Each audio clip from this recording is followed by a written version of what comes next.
Okey, bismillahirrahmanirrahim. Assalamualaikum warahmatullahi wabarakatuh. So macam yang Madam janjikan, Madam akan record sikitlah macam mana cara anak-anak pelajar boleh buat your glycolysis flash note. Macam yang Ananda lihat. Okey, ini adalah covernya dan Madam akan bekalkan 2 keping lagi. Iaitu yang pertama adalah senarai proses yang akan terlibat dalam 10 step glycolysis dan juga Madam akan bekalkan 11 substrate ni. Dan kalau anak-anak pelajar ingat, Madam ada suruh bagi kumpulan kan, di mana nanti saya minta you dan ahli kumpulan rekakan macam mana cara mudah untuk mengingat 11 substrate dan juga 10 step ini. So bila dekat nota masing-masing dah ada kepingan ini juga, okay, from the presentation from your friends, you boleh pilih mana cara paling mudah untuk you all mengingat. Dan video-video best yang mewakili step dan substrate ini nanti mungkin Madam akan upload untuk kegunaan you all dan juga adik-adik nanti. Okay, dan apa keperluan dia untuk prepare glycolysis flash note ini? Okay, yang pertama ialah ikut kesukaan you all. Okay, sama ada you all nak kalau saiz besar, you all boleh ambil A4 dan lipat 2, potong dan you kena ada 10 keping. Dan 4 keping lagi ni nanti you tambahkan. Tebuklah lubang, buatlah ring ke atau sebagainya. Atau kalau you prefer lagi pocket size, so you have to fold the A4 into 4 dan potong. Sama juga, kena ada 10 keping. Sebab setiap keping itu nanti mewakili satu step. Kalau you ada extra lagi 2, you boleh buat partition untuk 2 bahagian penting dalam glycolysis, iaitu step 1 hingga step 5 itu kita panggil sebagai energy investment phase. Okay, dan nanti step 6 sampai step 10 adalah energy payoff. So dalam part 1 ini kita akan tengok step 1 sampai step 5. Okay, kalau Madam, cara Madam nak ingat 10 step ini adalah Madam pakai satu akronim yang disebut sebagai, okay, untuk ni adalah PIPLI. Kalau anak-anak lihat, dia merupakan huruf mula-mula bagi setiap satu. Cuma beza sikit kat step 4 lah. Sebab dalam nota you all pakai cleavage, tapi Madam pakai lysis. So benda yang sama juga, dia akan melibatkan splitting of that sugar. Okay, PIPLI. Dekat sini dia akan O sebab melibatkan 2, oxidation dan juga phosphorylation. Ni adalah SIS. SIS. Ini akronim yang saya guna. So saya expect you all akan cipta akronim yang lebih hebat daripada ini dan present pada saya at the end of chapters nanti. Okay, so jom kita tengok 5 step pertama. Okay, apa yang you all perlu buat? Okay, ini adalah gambaran penuh apabila dah selesai. Okay, yang pertama, step 1 ni tulislah step 1 dan kita akan tulis nama proses yang berlaku antara pertukaran substrate itu. Itu benda pertama. Okay. Yang kedua, you perlu tulis substrate apa yang bertukar menjadi substrate apa dengan penulisan yang betul. Okay, contoh untuk step 1, glukos, tuliskan bilangan karbon dia 6 karbon. Ini not compulsory. Tapi Madam nak, kalau you tak nak lukis bola-bola karbon ini, you boleh tulis 6 karbon. Okay, tapi nak include sekali pun lagi baik. Tapi dalam exam kita tak perlu pun nak represent dalam bentuk 6 karbon dan sebagainya. Ini adalah untuk gambaran you dekat mana fosfat akan attach, kat mana fosfat akan hilang, untuk kita gambarkan proses apa yang berlaku. Okay, so substrate-nya glukos 6 karbon akan menjadi glucosic phosphate. And of course, in conversion tu dia akan ada arrow lah. Okay, nak cantik buatlah pakai pen berwarna. Okay, sama ada you nak buat atas ke bawah pun boleh. Glukos jadi glucosic phosphate. Arrow di tengah-tengah pun boleh, tak ada masalah. Okay, macam mana glukos boleh jadi glucosic phosphate? Dalam nota boleh tambah ayat penerangan. 1 step, 1 ayat. Kecuali kalau dia melibatkan 2 ayat.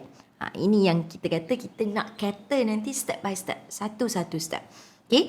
So sebenarnya berlaku phosphorylation of glucose, di mana phosphorylation adalah addition of phosphate kepada molekul glukos ini by ATP. ATP yang bagi satu fosfat dia. That's why dekat arrow ini kita kena tunjukkan ATP akan bertukar menjadi ADP Okay, satu fosfat dia tadi diberi kepada fosfat dan attach pada karbon nombor 6. That's why dia jadi glucose 6 fosfat. Bilangan karbon masih 6 tapi dah bertambah satu fosfat. Actually, bila fosfat ini attach pada glukos, dia menjadikan glukos itu lebih reaktif. Dan tindak balas ini ada satu enzim penting. Ingat tak, Madam kata glycolysis ada dua sahaja enzim penting. Yang pertama adalah pada step 1 dinamakan hexokinase. So, in completion, apa penerangan untuk step ini? Phosphorylation of glucose by ATP forming glucose 6-phosphate catalyzed by hexokinase. So, it can be penerangan ini nak kerja 2 markah. 1 markah saja dalam exam. Tapi kalau you dapat tulis penuh, you secure all the important parts yang ada dalam step 1. Okay, next kita proceed kepada step 2, isomerization. So, dalam perkataan isomerization, kata kunci yang penting adalah rearrangement. Untuk rephrase dalam ayat penerangan kepada isomer. Di mana isomer ini dia ada same chemical structure tapi different, same chemical formula tapi different chemical structure. So, apa yang berlaku ialah dalam keadaan glukos yang dah fosfat tadi dia less stable, dia mengalami penyusunan untuk jadi bentuk yang lebih stable. Di mana dari glukos 6-phosphate, okay, step 2 isomerization, apa substrate yang bertukar? Glukos 6-phosphate, masih 6 karbon bertukar menjadi fructose 6-phosphate. Mesti begini cara penulisan nama ini, hilang dash, hilang nombor, salah. Okey, ejaan dan juga cara penulisan ni penting. Sebab tu madam suruh you buat step by step dan memorize. Nanti kita tengok contoh soalan dalam kelas seterusnya.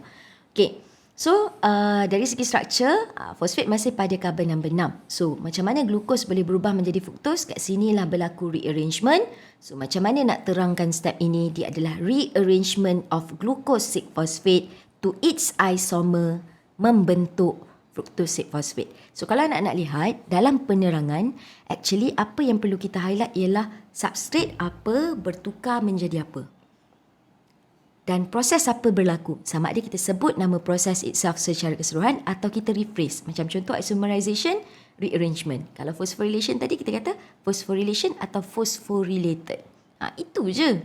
Okay, that's why paling penting hafal dulu step by step dan proses apa yang berlaku. So, dalam exam memang you akan kena minta terangkan. Which step kita tak tahu. Tapi secara full, insyaAllah tidak. Okay, so dia tak akan bagi tahu step mana. That's why penting untuk you memorize. Okay, step 2 simple. Okay, untuk step 3, sekali lagi berlaku phosphorylation, iaitu addition of phosphate. Tapi apa substrate menjadi apa? Tadi fructose 6-phosphate ada satu saja phosphate. Sekarang dia dah jadi fructose dash. Tengok perbezaan kat sini.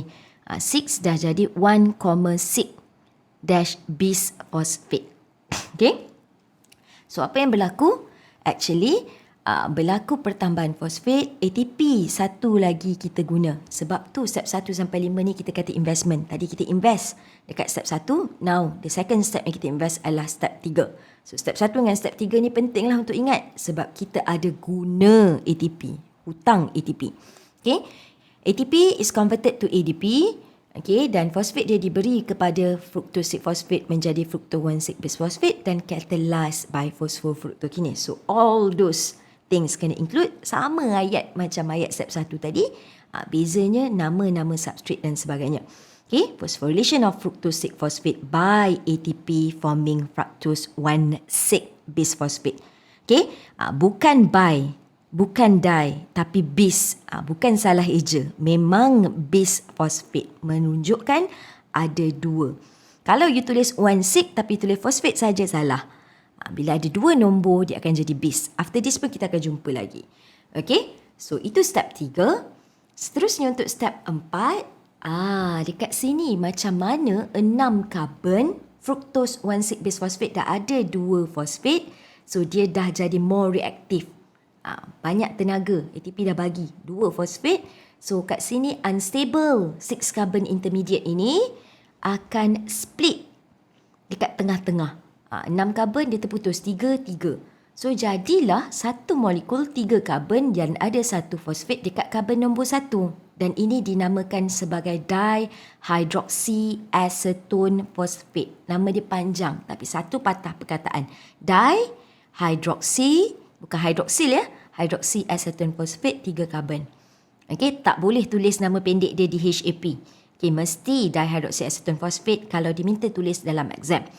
Dan satu lagi molekul 3 karbon dan ada fosfat pada karbon nombor 3 dipanggil glyceraldehyde dash 3 dash phosphate. Okay, so macam mana nak ayatkan this one?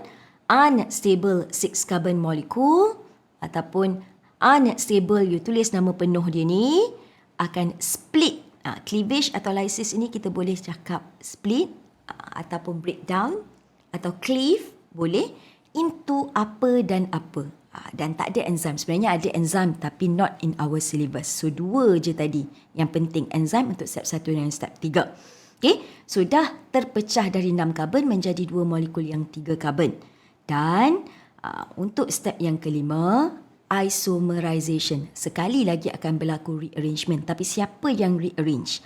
Okay, untuk pengetahuan, bermula dengan step 6, kalau you refer pada nota, hanya glyceraldehyde triphosphate ini yang akan ditukarkan. Lagi 5 step menjadi pyruvate yang merupakan produk kepada glycolysis. 2 pyruvate. So, pyruvate 3 karbon, glyceraldehyde 3 karbon. Tapi macam mana kat bawah boleh hasil 2 pyruvate? Sebab bermula step 6, 2 glyceraldehyde ini yang digunakan. Dia tak guna dihydroxy acetone. So, step 5 ini perlu untuk tukarkan dihydroxy acetone kepada its isomer. So, nak pindah fosfat pada karbon nombor 1 kepada karbon nombor 3, berlakulah rearrangement untuk membentuk glyceraldehyde triphosphate. Tadi dah ada 1 G3P. So, when another 1 dihydroxy acetone phosphate is converted to glyceraldehyde triphosphate, dalam next step, step 6, ada 2 glyceraldehyde triphosphate untuk kita mulakan. Okay, so itulah dia 5 step yang pertama, di mana kalau madam boleh concludekan apa yang berlaku dalam energy investment phase, apa yang penting, okay, ialah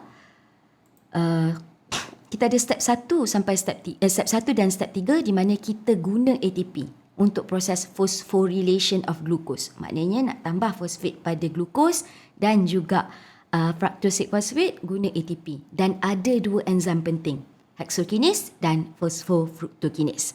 Manakala daripada 6 karbon, macam mana dia terputus menjadi 2 molekul 3 karbon berlaku pada step 4, lysis ataupun cleavage. So next, dalam part yang kedua kita akan bincangkan untuk energy payoff phase. Dah hutang, kena bayar. Okay, stay tuned.